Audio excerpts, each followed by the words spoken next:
Que también hemos tratado en muchas oportunidades acá en el programa, tiene que ver con la reforma, tanto del procedimiento penal como la reforma del Código Penal de fondo, ¿verdad? Así es. En esta oportunidad nos acompaña el doctor Pedro García Castiela. Así es. Le damos la bienvenida, muchas gracias. ¿Cómo Buenas tardes. Buenas tardes, ¿cómo Uno de andan? los primeros invitados de este programa, ¿no? Sí, sí. Así que de las primeras ediciones contamos con la presencia de No sé si personas habrá sido que- el primero o el segundo, pero... Yo creo que sí, digamos, hemos inaugurado Sí, el contando primero creo que fue. con su presencia, así es.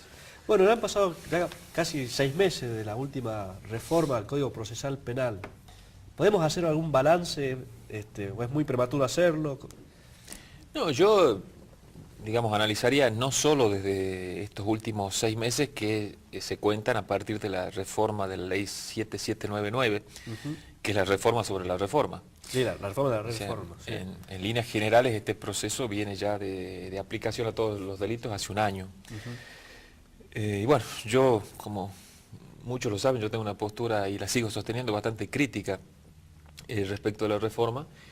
Entiendo que ha sido una reforma muy desprolija, que cuando existió la oportunidad de enmendar lo que se hizo mal al principio, no solo no se enmendó, sino que se hizo peor las cosas con la reforma que entró en vigencia en diciembre del año pasado, a la que hacíamos alusión. Y bueno, quien conoce el funcionamiento del fuero penal y está habituado a circular en él, sabe, tiene conocimiento de que no está caminando bien la cosa. Yo dividiría el análisis en dos cuestiones, una en la cuestión constitucional, dogmática, conceptual, esencialmente sobre lo que se vino hablando en términos críticos, pero ahora se agrega otra, que es la funcional. Yo veo que las fiscalías están totalmente colapsadas. Sí. No dan respuesta. No dan respuesta. El Estado, lo grave, la conclusión muy grave y preocupante para mí que estoy viendo es que el Estado está abdicando de su obligación de administrar justicia y de administrar seguridad, sobre todo a los ciudadanos, porque el sistema se está aguantando sobre la base de un gran nivel, un volumen. No sé, sería interesante hacer una auditoría en algún momento de archivo y desestimación de denuncias, donde el ciudadano va, se toma el trabajo de ir a instar la denuncia, a ir a una comisaría, porque... Dijo bien, es un trabajo ir a la comisaría, ¿Qué porque le parece? no siempre, digamos, le recibe la denuncia porque no hay personal, porque el personal está afectado a tal... Exacto, y yo le aseguro Sí. que quien está viendo, muchos capaz han pasado por la experiencia, van a hacer la denuncia y a las 2 semanas, al mes, a los 2 meses... Sí. Se dan con la novedad de que reciben una cartita diciendo que su denuncia fue desestimada o archivada. Sí. Uno va a ver el expediente y son 3 hojitas del expediente. Y son 3 hojitas. Sí. Y lo más grave, justamente hay una abdicación de la Administración de Justicia. Sí. El sistema, yo critico también esa postura, que es la postura que sostiene el Procurador de la Provincia y algunos teóricos, ideólogos de la reforma, dicen que no pueden existir las causas en N, que el sistema acusatorio se basa en la existencia de un acusado. Claro. Entonces, en base a este dogma, todo lo que sea NN, o sea, donde no haya un autor conocido, archivo. Nada más y nada menos que delitos contra la propiedad, en la gran mayoría, robos, hurtos, amenazas, algún homicidio por ahí, ¿por qué no? Si uno no tiene identificado el autor, no hay proceso, entonces la Fiscalía decide desestimar y archivar las actuaciones. Esa es la solución fácil que está dando, por una parte. Y por la otra, las denuncias que prosperan van a averiguación preliminar o a investigación penal preparatoria, han colapsado las fiscalías. El abogado que en algún momento haya acudido va a saber de qué estoy hablando. La averiguación preliminar, que el código la autoriza por solamente 15 días, dura años. Así es. Caso habitual, promedio, 2 o 3 meses, Sí. a veces hasta 8 meses, a veces hasta el año, donde no hay ningún tipo de actuación procesal. Inclusive la doctrina imperante dice que no hay proceso, entonces ni el querellante ni el actor civil pueden incorporarse al proceso. Eso por una parte, o sea, no le está dando respuesta a las víctimas. Y es realmente preocupante porque en definitiva no se persigue el delito, el que es víctima de un delito prefiere no denunciarlo. El desaliento de la definitiva falta de sabe respuesta que el del Estado. no le va a responder. No le va a responder porque este sistema no le responde. Por el lado de las víctimas. Que el microtráfico, las causas de microtráfico... Sí, pero ¿por qué no nos ocupamos del tráfico en serio? Exactamente. Porque decisiones políticas, si se trata de hablar en serio, acá lo que la provincia necesita es combatir el narcotráfico en serio, no al pequeño microtráfico, que en realidad es una víctima del sistema también. ¿Por qué no empezamos por generar políticas serias y legislación seria para investigar, por ejemplo, el lavado de activos, lo que son el manejo económico y financiero que existe por detrás del narcotráfico, que Salta sabe mucho de eso, porque yo creo que la provincia de Salta, que no sé si será la primera, pero es una de las más significativas en cuanto al lavado de activos. Por algo, la cantidad de terminales de sucursales bancarias que existen en esta ciudad, el volumen económico, todo, pero ese es otro tema. Doctor, hablamos, Perdóname que termine con el razonamiento. Por una parte, no le da respuesta a las víctimas. Y por el otro, a quien es acusado y ha tenido la mala suerte de estar sometido a un proceso, se le aplica un rigor también demasiado desmedido en muchos casos, con una mala interpretación y mala aplicación de los nuevos paradigmas del Código Procesal en cuanto a las restricciones cautelares, que ha inundado la alcaidía de presos, detenidos, sin resolución, una situación cautelar que tendría que resolverse según el Código en 1 o 2 semanas, demora meses, Claro, y en general es un colapsamiento general que no le da respuestas ni a las víctimas ni a los acusados. Hablamos del rol del fiscal y de las fiscalías que estaban colapsadas. Y el rol, ¿cómo quedó a partir de esta reforma el rol del juez de garantías?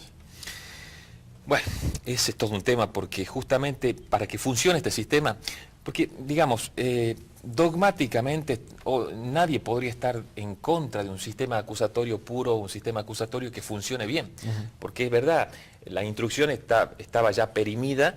Hay un montón de cuestiones inconstitucionales en la instrucción y hacía falta dar un paso hacia el modelo acusatorio. Pero una pieza esencial y fundamental es un juez de garantías fuerte, sólido, seguro, que no le tenga miedo a nada y que sea el soporte y baluarte de las garantías constitucionales. Todos estos valores, tengo un poco de preocupación de que realmente hoy día sean una realidad, por todo un esquema que hay por detrás de la reforma, ¿no? Sí. A mí me gustaría, hay casos para destacar, sí, pero me gustaría jueces mucho más férreos y más inconmovibles en cuanto al actuar cuando se trate de defender o hacer respetar garantías constitucionales, o frenar facultades desmedidas de los fiscales. Y fiscales, digamos, también con voluntad de investigar. Usted hablaba recién de que no están dando respuesta a las fiscalías a las denuncias y demás. Quizás tengan voluntad, lo que pasa es que infraestructura y logísticamente es imposible, porque ha sido mal diseñado el sistema. ¿Qué es necesario? Crear más fiscalías, dotarlas a las fiscalías de más recursos humanos, profesionalizar las fiscalías, porque digamos, no hay muchos abogados en la fiscalía. Evidentemente que acá no hay soluciones mágicas en justicia. Acá hace 15 años, 20 años que venimos tratando de hacer magia y haciendo retoques y cambios y cambiando juzgados y cambiando jurisdicciones, y no se quiere afrontar la realidad del problema, que es presupuestario. Sí. Acá hace falta, en este caso, crear más fiscalías. Sí. Es simple. Las fiscalías que están interviniendo no se dan abasto. Los fiscales, por más buena voluntad que pongan, es imposible. Tienen que estar en una audiencia controlando.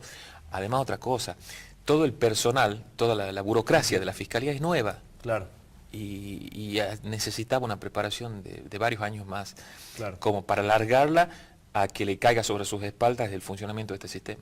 Hay muchos factores que son las causales, para mi punto de vista, conspiran en contra del ciudadano, en definitiva. Y a veces son propias del mismo Ministerio Público, ¿no? Usted también mencionó recién un aspecto que me imagino que mucha gente está viendo del otro lado, debería llamar mucho la atención, que es cuanto a la privación del control probatorio que tendría la persona que es acusada, o sea, se ve mermada de su derecho a defensa.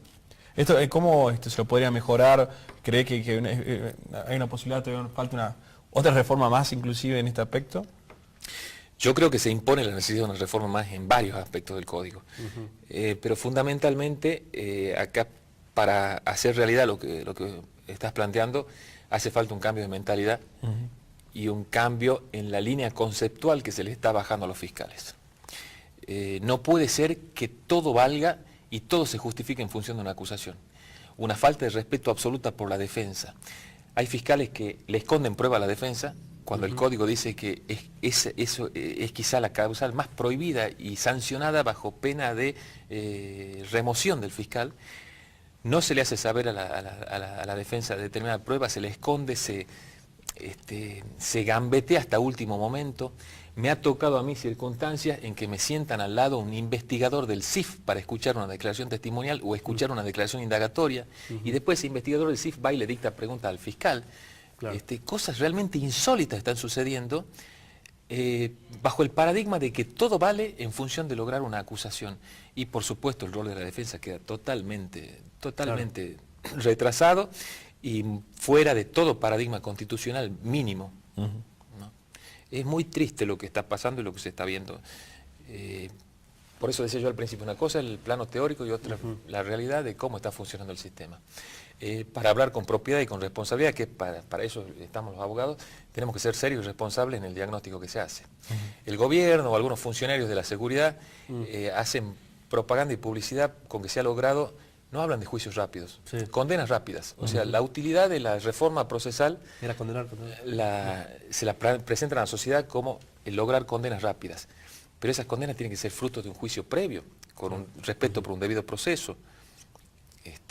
Entonces hay muchas cosas y yo creo que la realidad está hablando por sí sola. Una de las grandes falencias y deudas de este gobierno es el funcionamiento de la justicia y el funcionamiento de la seguridad. Y la necesidad de una auditoría del Ministerio Público, de la Fiscalía, digamos, ver cuáles son las falencias, cuántas son las denuncias que reciben, cuántas son las respuestas efectivas, porque conociendo el estado de situaciones es la forma de proponer reformas. Ese ¿verdad? punto es clave.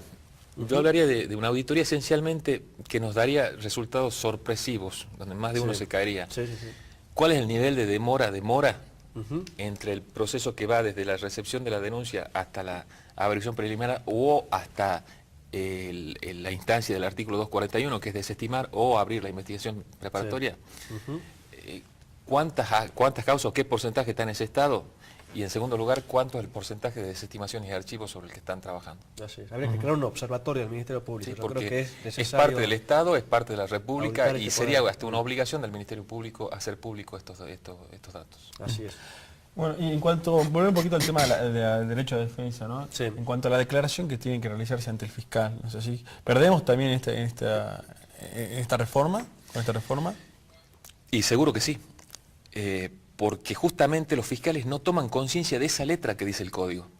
El código los manda a actuar con objetividad y lealtad, y también hay una dosis de imparcialidad. El código es sabio, porque ha sido copiado en esas partes de otros códigos procesales de otras provincias. En síntesis, lo que está diciendo es que el fiscal debe velar por la averiguación de la verdad. Y no solamente es un acusador a ciegas o a ultranza, sino que está obligado aún a investigar la prueba que favorezca a la defensa. Está obligado a plantear nulidades aún si las favorecen a la defensa.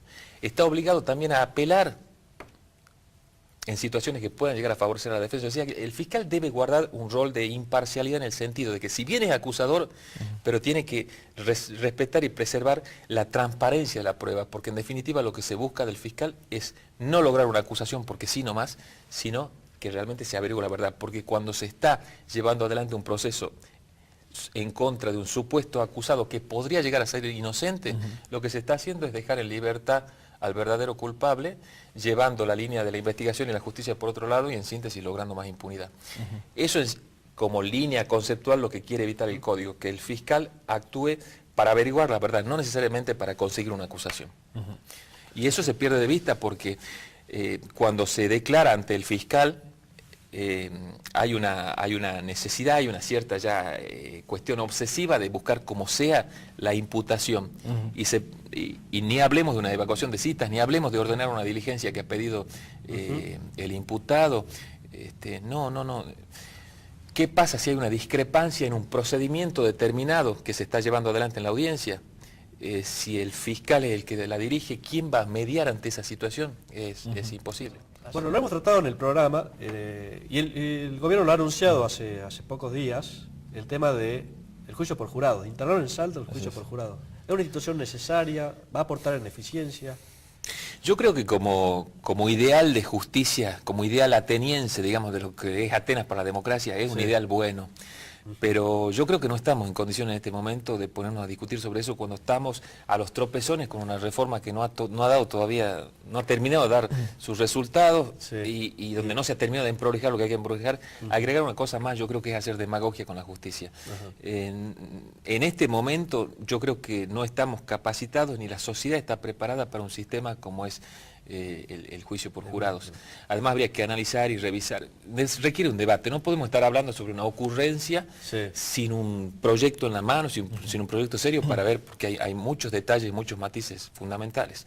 Por ejemplo, ¿por qué empezar por los delitos contra la vida y no también incorporar los delitos por fraude a la administración pública? La corrupción. O la corrupción, exactamente. Que eso es lo que más le interesa a la sociedad. Exactamente.